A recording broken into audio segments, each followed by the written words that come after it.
It gives me great pleasure to welcome you here this evening to FFI's inaugural Conservation Circle event here in Singapore. FFI's Conservation Circle is global. We have members in hubs in Australia, in the UK, and in the US, and now here in Singapore. It's a club, in effect, that gives its members the opportunity to support FFI in its activities, get involved with its activities, and take advantage of the 106-year history that we have and the 40 countries that we work in. I'd like to offer a special welcome tonight for Diana van der Kamp. Diana is our ambassador for the Conservation Circle. She travels around the world, meeting and greeting new members and old members. So I'm sure that those who decide to join the Circle, or indeed those who are already members of the Circle, will meet Diana from time to time on her travels. Tonight we're going to hear from Dr Matthew Linkie about one of our many success stories. Matt is a zoologist. He's been with us for over 10 years, much of that time working in Aceh in Sumatra, very much at the sharp end. I'd also like to welcome his wife here today as well, and to thank her for putting up with the hardship post that she had for so long. This will be followed by our guest of honour and FFI President, Her Royal Highness Princess Laurentien. Whilst Her Royal Highness is only in her second year as President, she has been associated with FFI for over 13 years, having been introduced to FFI by the late Paul van Vlissingen, a wonderful champion of conservation and much missed. She was also on our executive board for a number of years as well. Her Royal Highness is well known as an environmental writer and a champion of literacy, not only in her own country, but also as a special envoy for the UN. I think I'm going to stop there and just hand over now to Matt, who's going to do his presentation, and then Princess Laurentien is going to speak for a while, and then I will finish off. So thank you very much. Matt, over to you.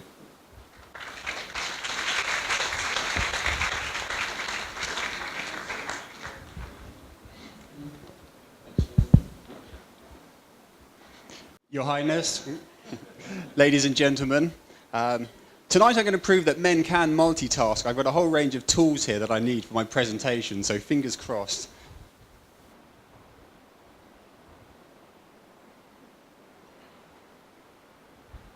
Tigers are arguably the most loved animal in the world. They've been championed for decades by the likes of National Geographic, Animal Planet, David Attenborough. They've been popularised in children's books that many of us would have grown up with. And for millennia, over 1 billion Hindus have revered the tiger. This is Durga, the supreme goddess. She used good to conquer evil. And for that, she summoned a tiger so that she could possess unlimited power. So, how can it be, how can it therefore be that a seemingly immortalized animal can be at the same time starkly juxtaposed with being on the verge of extinction? Here's where tigers roamed about 100 years ago, the beige area. And the dark green area represents a mere 7% of that, and that's where you find tigers today. Now, within that, we've lost 4 tiger subspecies. We've lost the Caspian tiger, we've lost the Balinese tiger, we've lost the Javan tiger, and we've lost the South China tiger. But the recent situation is so much worse, it's so much graver than that. And within our lifetime, we've witnessed, and probably for most of us without even knowing, the loss of tigers from Vietnam. That was about 15 years ago. We've lost tigers from Cambodia. That was only about 8 years ago. And a mere 24 months ago, we lost the last breeding population of tigers from Laos. What that means is tigers can no longer naturally recover in that country. So, why this recent and sudden escalation in loss? You just need to look at the Asian region right now. Economies are booming, there's this newfound wealth, there's this high levels of disposable income, And there's a soaring demand for luxury goods. It's not just Ferraris, it's not just Prada handbags. For some, it's premium wildlife products. There's elephants for their ivories, carving for elephant ivories, tiger bone for traditional medicine. But also there's these new trends that we need to pay attention to, that we need to be concerned to. Rhino horn tablets are taken by young, rich Vietnamese partygoers to supposedly cure their hangovers. These are some of the things that we're up against. And as you can see, that demand stretches way beyond the Asian region. People are willing to pay a lot of money for these premium animals, for these prized animals. It's not poverty that's driving the illicit trade here. So the poaching and the habitat loss, these are the key threats that are facing tigers right now.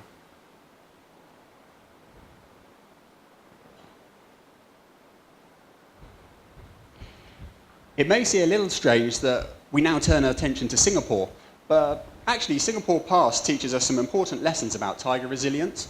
It gives us insights. It actually offers us some hope about tiger resilience and how tigers do.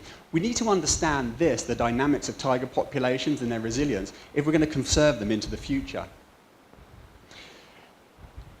Tigers and humans can more or less live together. Although not if you believe Wallace, who said he described the jungles of Singapore as the most dangerous place on earth, where one person a day was eaten by a tiger.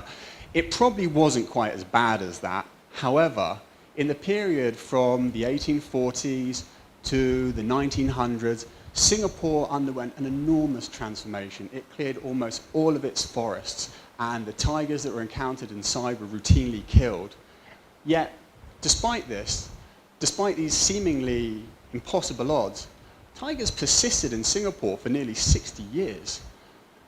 And the population was replenished by tigers swimming over from neighboring Johor. So for 60 years, those tigers keep going. But my guess here is that tigers disappeared from Singapore when the Gambir, when the pepper planters moved to Johor and started opening up the forest there. And what they did is they severed that vital connection, that vital tiger connection from that source population. And you see after the 1900s that there's no more human casualties and no more tigers being killed. There's the odd one, but that was when the tigers then really started to die out in Singapore. But nevertheless, from this small island, it certainly gives us some hope. And from this, we now turn our attention to the world's 6th largest island. Sumatra is vital for the long-term survival of tigers, not just on Sumatra for Sumatran tigers, but anywhere in Asia. It contains 12 million hectares of rainforest. That's half the size of the UK. It was formed by these volcanic mountains hundreds of thousands of years ago, bursting out the ocean to form what's now the Barisan mountain chain. That's 1,007 kilometers long. And even today, that more or less runs continuously with rainforest that's draped either side of the mountain, from montane forest all the way down to lowland forest. And still, surprisingly, at the edge of this forest, living side by side in relative harmony, with a large-bodied carnivore that weighs 140 kilos, are people. It's something that's really hard to comprehend how that can be. But Sumatra's quite a unique place. It's a predominantly Muslim island, and within Islam there's prohibitions on eating pork, so wild pigs, wild boar, key tiger prey species, but also on animals with canines in longer than their incisors. On Sumatra there's animistic beliefs, they still endure. And tigers embody the souls of ancestral spirits. Tigers act as village guardians as well. They punish those who transgress some kind of moral code or customary law. There's tiger shamans. They're believed to be locally powerful. They can summon tigers out of the forest. This guy here is from central Sumatra. He can give your arch enemy a 1-year itch if you ask him to.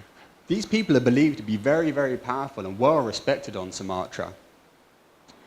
What all this does, it places the tiger within a cosmological framework. For the people who live with tigers, it affords the tiger respect, and for the people who live with those tigers, they're able to understand the tiger, and because of that, they no longer fear the tiger, and because of that, they're able to tolerate living with tigers and the losses that are associated with that. That's really, really key. But, so, with these spiritual beliefs and with these religious beliefs, the benefits of those were recently highlighted. Along with Sumatra being relatively remote from mainland Indochina, and Indochina is the area where there's that real demand for tiger parts, and perhaps, well, that strongly explains why there are no tigers in Vietnam, Cambodia, and Laos. So Sumatra's relative remoteness. But the benefit of all of these combination of factors were recently illustrated through the Sumatra-wide Tiger Survey. This represents the most comprehensive tiger survey ever conducted. Over 70% of the tiger habitat was surveyed several years ago, led by the Indonesian Ministry of Forestry. FFI was one of the main NGOs, and we worked with several other NGOs in surveying key tiger habitats. And the results were provided a sobering reminder of the pernicious threat posed by deforestation. Here you have yellow and orange grid cells, and they represent a poor, an unhealthy tiger status. And they're closely associated with these red blocks here, and that's where most of the forest clearance occurred. So the habitat loss there. But the surveys were revealing, because against this Asia-wide backdrop, where we're seeing these local extinction of tigers in entire countries, we found in Sumatra that the tiger population was still widespread. And you can't see it, but there's a whole series of little black dots here inside grid cells. And that represents every area that we all surveyed that confirmed tiger presence. That's against that Asian backdrop. Now, the survey provided two interesting results.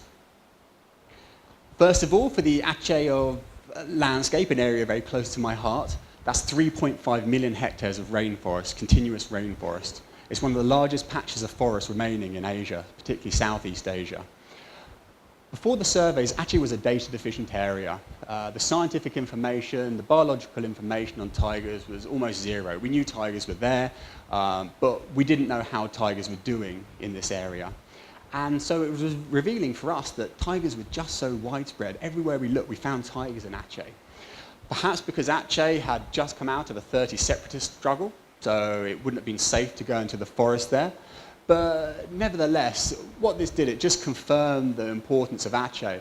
And that was recognized by the international conservation community, who designated that landscape as a global priority for wild tigers, meaning that's one of the most important areas anywhere in Asia, India, Thailand, wherever, for the long-term survival of tigers in the wild. And it also reconfirmed the importance of the Kerinci Seblat landscape. Kerinci was already known as being important. It's where I did my master's and PhD research in that area, looking for tigers. It was already known, and so those survey results just reconfirmed that globally important status. But it told us that tigers were still there. Now, for FFI, these two landscapes, these two results were particularly gratifying, because we've been working in each for over 15 years, conserving tigers, conserving other threatened wildlife.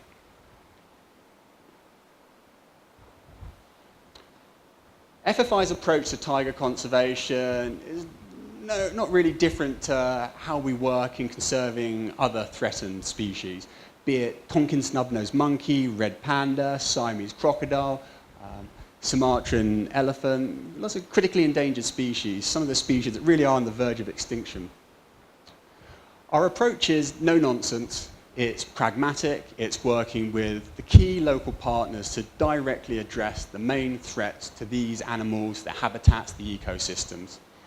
We also place a very, very strong priority on building in-country capacity, because we know that that's vital, not just for project success, but just for long-term sustainability in these landscapes.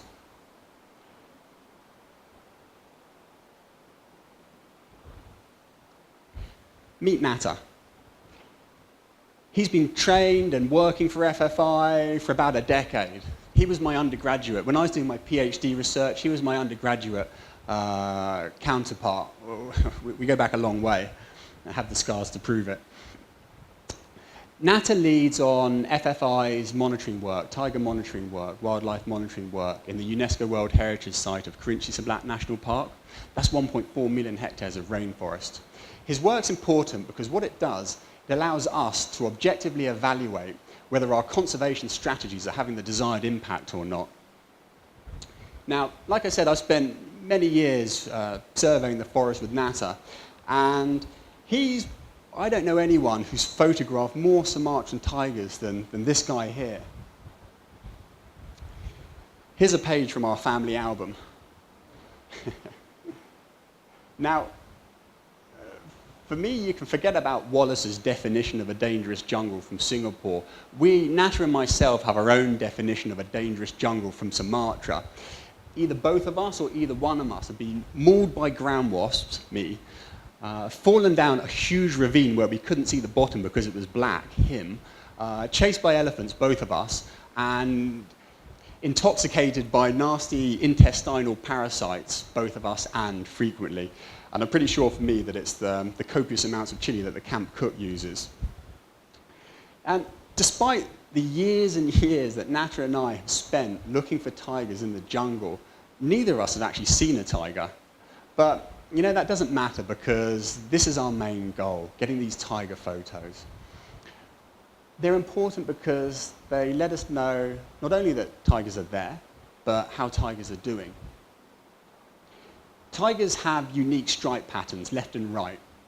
And with that barcode, we can identify individuals. From those individuals, we can calculate abundance and density.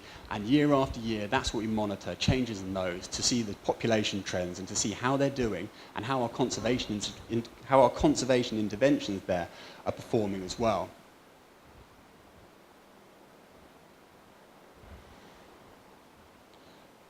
Critically important for giving tigers and their prey a fighting chance in the forest, a ranger patrols.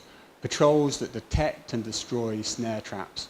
Over the past 10 years in the Aceh, the Kerinci landscape where FFI has been working, we've trained over 500 rangers. They've conducted over 1,000 patrols that have covered over 15,000 kilometers in the forest.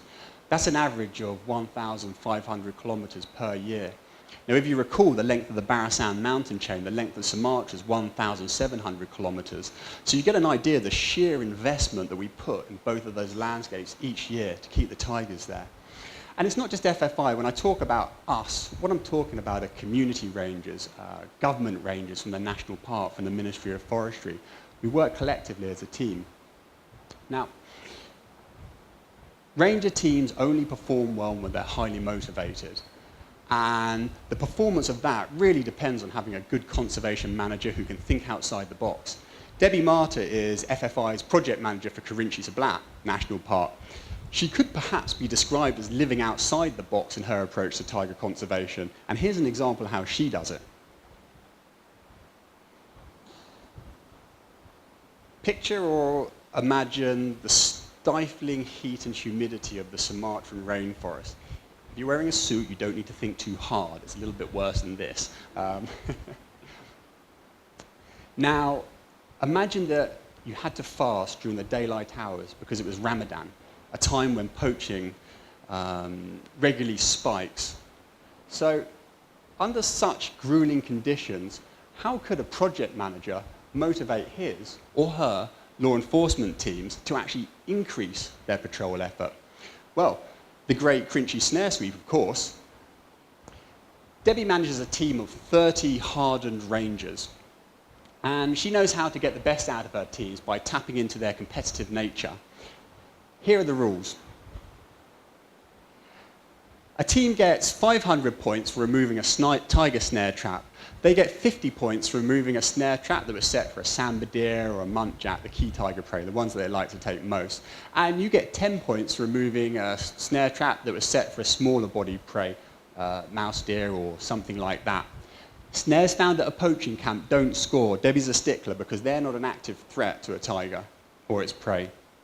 So here's how the teams did over that 1 month last year. In third place, with a very respectable 1,480 points, was 7X's team. In second place, with a really impressive 2,670 points, was Emrazali's team. But in first place, with a whopping 4,700 points, was Jayendri's team. And in that 1 month, under those grueling conditions, here's what they collectively achieved. They removed 7 tiger prey snares. They removed 82 snare traps set for sambar or muntjac. They removed 225 snare traps set for mouse deer or smaller prey. And I try my best not to say this while grimacing like a tiger. There were 4 sightings of wild tigers during that 1 month. I mean, it's just such an impressive result. And that, for me, is innovative conservation. It's something, if you'll notice, that FFI has been doing since 1903.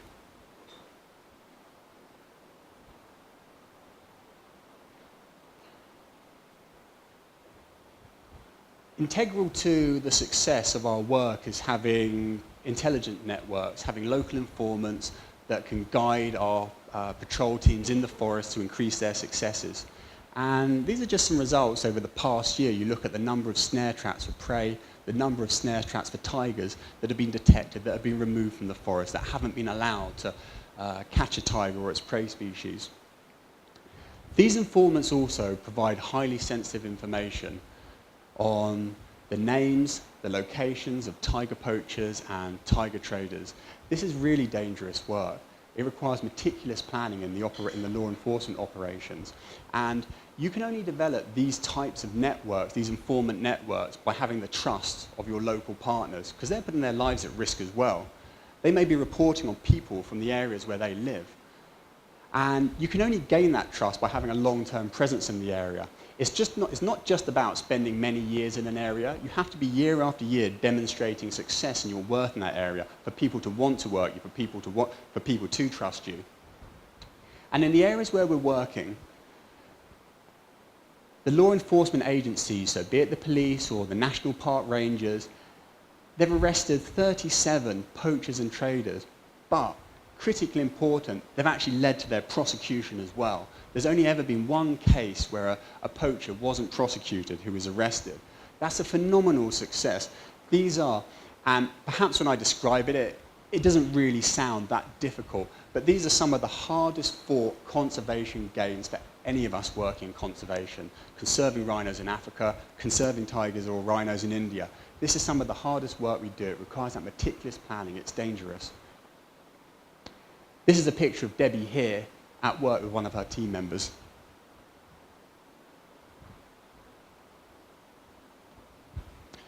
Tigers occasionally come out of the forest. Normally it's a young tiger, a transient here. And these juveniles are just looking for their own home range. They're looking for their place in the jungle. And more often than not, they'll just wander out and then simply wander back in, and no one will have known any difference. They don't pose a problem. Occasionally, a tiger might meet a goat or meet a dog and attack it. Occasionally, they might meet humans, but they rarely attack people. It's not the case always. More often than not, the tiger is likely to accidentally end up in a pig snare, and probably it's going to lose a limb. And that means that that tiger's lost to the wild as well, because you can't reintroduce it. It's going to make no contribution to the wild tiger population anymore. Whatever the conflict incident, or the problem tiger, real or perceived problem tiger, you have to have your teams quickly responding there. They have to get there immediately so that a potentially volatile situation doesn't escalate out of control and then some local hunter opportunistically takes that tiger in response. Over the past 15 years in the areas we've been working, we've mitigated over 200 human-tiger conflict incidents, many of them just preventing it from happening in the first place, so the tigers are kept in the forest. That's about 15 a year. Now, Debbie, as you can probably imagine, has her own unique approach to dealing with low-level human-tiger conflict. There was the case of the religious tiger that passed the village mosque during Friday prayers. Debbie was quick to respond on the scene, and she advised the villagers that perhaps actually this tiger wanted to enter Islam. So after much discussion and with Debbie, a light-hearted conversation, they decided that, yeah, perhaps The circumcision bit, attempting that, not advisable. And not being able to eat wild boar, that's a bit of a drawback for a tiger. And especially, as Debbie was quick to point out, that tiger could no longer help the farmers protect their crops from this crop pest as well. However you approach tiger conservation, the key thing is just to connect with people. And there Debbie's just creating an understanding in a light-hearted way. But for them, that became their village tiger that they were proud of. They weren't calling for the tiger to be caught or taken out of the forest. No, the tiger can stay there. As long as it stays and doesn't cause too much trouble, they're okay with that. In Sumatra, we work in these often seemingly endless landscapes, just these vast, vast forest areas. This is exactly what tigers like. Tigers need large home ranges. They might need a home range of 300 kilometers squared or 30,000 hectares. Within that, an adult male might have something like 500 individual prey, and he'll kill about 50 of those a year. And that 10% offtake means that the prey population keeps going and the tigers keep going as well. And within that big male home range, you might get 2 or 3 smaller female home ranges that male fiercely guards within his territory. Now, here we have the Kampar Peninsula in Riau. That's 500,000 hectares. That's 500,000 hectares of forest. But the majority of it lies outside of a protected area system. In fact, it lies within concessions that have been earmarked for clearance. It's one of Indonesia's most peat-rich areas. It's one of Sumatra's last great remaining patches of peat swamp forest. And its size, well, that's London, Greater London. It's 2.5 times the size of London. And unlike London, which has about 10 million people living inside it, there's no one living inside the Kampar Peninsula. There's a handful of villages that are dotted around the edge here. So you can think about how important that would be for tigers. And this is why FFI was really excited to enter a new partnership last year with the large pulp and paper company, April. They came out with this long-term vision, this long-term commitment to not clear that landscape, to not convert that landscape, but to safeguard that landscape and restore it, and in the process, turn that into a global priority tiger conservation landscape. The approach that we're going to take follows international standards, best practice, that will simultaneously deliver benefits to biodiversities, to communities, and also to the climate. It's a relatively new project, and although it's still in its infancy, it certainly offers a new and replicable model that could be used for safeguarding other large landscapes that lie outside of protected areas.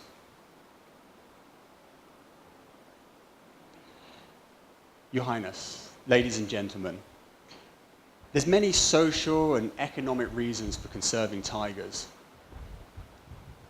We can protect their peat swamp forest habitat in Riau, and that will prevent haze events from occurring in Singapore. We can safeguard the watershed forests in Kerinci and Aceh where we're working, and that will ensure clean water to millions of households in Sumatra and a regular water supply for farmers to irrigate their rice fields. But perhaps for us here tonight, the reason's likely to be something visceral. For me personally, the tiger is the heart and soul of the jungle. It's the very essence of the jungle. It's been with us over the ages, and its loss would simply be unimaginable. Tigers are not going to be saved by watching National Geographic alone. It's important for raising awareness, for generating support for tigers, but it has to be complemented by on-the-ground actions. Tigers will be saved by engaging constructively with large pulp and paper companies, with strengthening protected area systems and such. FFI knows how to protect tigers. Over 15 years, we've enhanced our strategies, our team skills. We have forest rangers, we have intelligent networks. That prevents people from killing tigers. But that's not quite enough. And I invite you, our esteemed guests here this evening, to think of your own innovative ways that you can protect the heart and soul of the jungle working with FFI. Because these types of approaches are the ones that we need. I firmly believe that if we rally around this magnificent creature, it's certainly not too late to save it from extinction and to conserve it for prosperity. Thank you so much.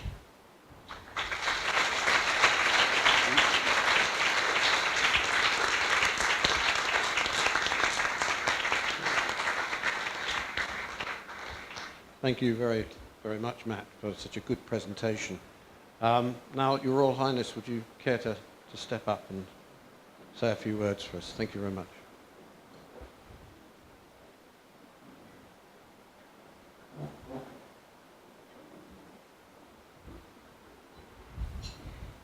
Now, before I start tonight, can I please, this is a circle of friends, can I please invite you to start eating a little bit of these wonderful canapes? Please do not feel bad. This is a conservation circle, but it's also conserving our friends that we have. So please don't feel bad. Just let me ramble on and you have your conversation with your food and listen to me with the other ear. So please, I really mean it. I invite you to use these wonderful canapes. I don't hear any rambling. You know, we're a little bit persistent in the Netherlands. A few years ago, I had the honor to release the sturgeon back into the river of the port of Rotterdam. Rotterdam is the 4th largest port in the world. And what does the sturgeon need? The sturgeon needs clean water. It'd been away for 50 years. And as I was standing there with my boots and with 50 kids around me, releasing 3 sturgeons, and after that many more, it was the most amazing thing that I could have been asked to do. To release an animal that has been away because man messed it up is something really quite deep as an experience. And for me, being here tonight with you all and seeing the diversity of the people around the room gives me great hope that we can actually have the Sumatra tiger, to work on elephants, to save turtles, to establish marine protected areas, and so on and so forth. And the amazing staff of FFI, I will come to FFI in a moment, can really take you into that world, just the way that Matt has done into all the different 7 countries that we work in Asia Pacific. Now, with the number of expertise that there is around this room, I don't have the depth of expertise that Matt has. Where to start? Where to take you with all your different walks of life, with the expertise of writing, financing, business, science, government. What binds us all together? For me, there are 2 words that I'd like to just highlight, and perhaps that indeed you can take back into your work, and that is urgency and leadership. I'll come to that in a moment. For me, conservation, and Matt describes it with numbers and what's happening, but I hope that you realize, and those of you who have that depth of knowledge know, this is no easy task. Conservation is hardship, conservation is dedication, and conservation is dangerous. Only 2 weeks ago, a very good friend of ours, I will tell you up front that he survived, but he's been spending his life away from his family saving gorillas in Virunga National Park in Africa. He was shot, point blank, 3 times in the stomach because he was in the way of interest trying to get the forest to be used in a different way. Those might be extreme stories, but I'm sure that some of the stories that the staff has had in the various countries are actually similar. So I'm in awe. I'm in awe, and I'm a proud president to be standing here. So just a few thoughts on that sense of collective urgency. When you look at the Asia-Pacific region, and I've had the pleasure as a teenager to live in Japan, and so I visited this region many times and still feel very much at home here. It takes me only little to be drawn into this region, and Mark did a wonderful job of taking me to this to Singapore. But when we look at the amazing biodiversity in this region, I wonder, I don't have the answer, but I wonder if everyone around this room realizes, as well as all the others outside of this room, realizes just how valuable that biodiversity is. Iconic species like the tiger, but the elephant, the orangutan, the gibbon, it goes on and on. But the threats are mounting. Population density is increasing, economic growth, and weak environmental controls, just to name a few of them. And conservation is just as much about animals and nature as it is about people. You cannot go in and say, stop doing something. You have to replace it with something else. Now, FFI, and I am proud to be part of FFI, because FFI never manages to sell itself very well. And somehow I feel that it's my personal duty to introduce FFI slightly more. But it's part of the beauty of this organization, that it does so little about marketing and branding in this world that is completely drawn and developed by branding. So it's been in Singapore since 2011, kindly asked by the Economic Development Board, and we're delighted that you're here tonight, to become an operational hub. And so tonight, it's a moment where we actually draw together the informal work and the work in the region and in the 7 countries that is actually coming together. And we really hope that it's the start of a journey, even though there was a pre-journey as well, that we can actually go on this journey together. FFI engages in education, in law enforcement, in monitoring, in actually bringing species back, and actually in capacity building, and always working on the ground with local partners. Absolutely important. And we do that from the frozen highlands of the Tibetan Plateau to the subtropical desert places and forests in Southeast Asia and the reefs of Indonesia. There are countless examples, and I hope that in the goodie bag, and I assume there is a lovely booklet where you can actually read much more about the programs. Now, why this sense of urgency? Why? There is so much misery around the world, and why is conservation so important? For me, there are 5 reasons. The first one is very simple. Business as usual is not an option.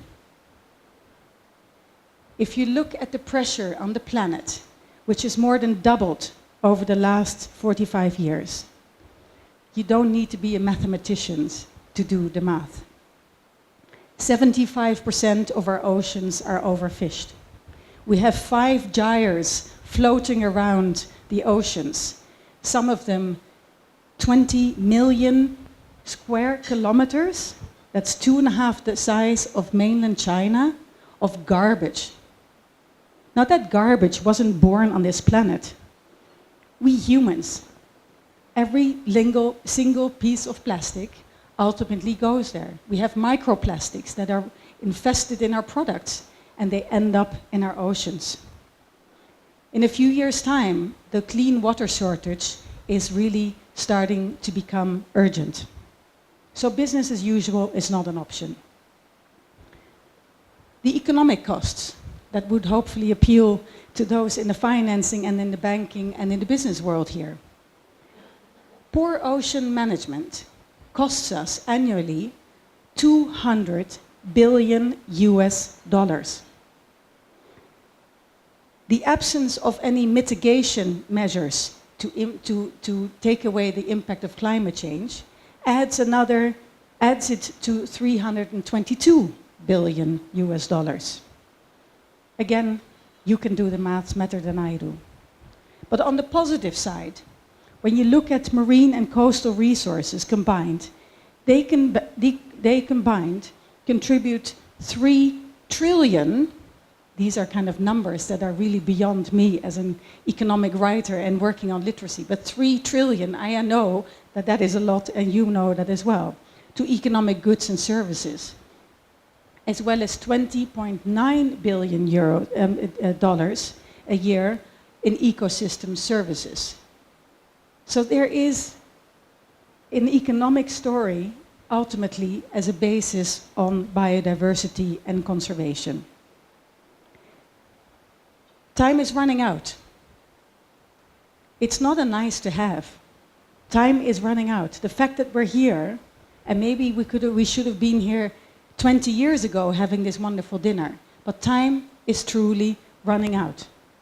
We need every one of you to help us, not just on funding, on something much deeper than funding, on engagement, on connecting people who can actually make a difference. The story that Matt tells, it's the combination of everything together. It's the government relations, it's the business opportunities, it's the conservation, it's the science. Somebody from the university is here. It's absolutely wonderful. We need every single one of that to actually start getting against this ticking clock. And that brings me to my second point. Leadership. That's me, that's you, and that's everyone outside of this room. Now, Jean Monnet, one of the founding fathers of the European Union, he said, thought cannot be divorced from action. And I believe in that. For me, that's leadership. If you just have thoughts, you're a visionary. If you don't have action, you're not a leader. So with the knowledge of today, and just a few numbers that I mentioned, we should be able to make different decisions. And that can be in any place. That can be a decision to say we need to innovate and find something to replace microplastics in our toothpaste. We need to take a decision to say we take microplastics out of that wonderful scrub that we pretend makes us look 10 years younger. Clearly it's not working. So we have that knowledge and we have the capacity to make different decisions. If we invest in one species or one plant, you save an entire forest. You change livelihoods around. It requires sustained efforts, but it does work like that. It's up to us to make that decision. I'm terribly excited about the story of cinnamon in the Philippines. Who would have thought of cinnamon with its medicinal qualities? Now, if you treasure that, and this is a secret we're sharing here, we shouldn't even say this, but if you start investing in that, you're starting to save an entire forest, because you don't want this cinnamon that has distinct economic value to be going to a loss. Conservation can only happen through leadership at all levels, on the ground, through the business community, through your work, and we need each other. Conservation is about innovation, it's about cultural heritage, it's about a moral obligation, and it's about business opportunities. I let you finish your canapés, and I love to see that I have no effect whatsoever on what you've done, but that's your choice. Urgency and leadership. Conservation is teamwork. No one has the one answer, and no one can do it alone. And if there's one thing that I would mention about FFI, it's the ability and desire not to have its brand or its face in the newspaper. And I apologize if I have to be in the newspaper that you're going to be reading that tomorrow, which could completely undermine what I've just been saying. But by and large, it is about working with partners on the ground. You have passions, you have children, you have means to make a difference. We need We are grateful to the current supporters. We are hopeful that we will grow our circle of friends here in Singapore, and we really establish tonight a new circle of conservation friends. In other words, excuse my Dutch directness, we need you, but I guess you understood that. My motivation is actually the future generations. And it's not just for us to tell young children, this is what should be done. We're hardly the right example. The state of the planet is not at a state where it's at because of what they did. It's what we've done. And as I'm approaching 50, I feel the sense of urgency becoming greater and greater. And time for myself is also running out. And I feel it is my moral obligation, despite all the numbers, it's my moral obligation to actually do something about it. I will end with a quote from Albert Einstein. And he said, and I hope that you take that with you, with the notion of sense of urgency and the leadership that hopefully after tonight we can really combine. And Albert Einstein said that those with the privilege to know have the duty to act. Please, we need you, the animals need you, and the future of the planet needs you. Thank you very much.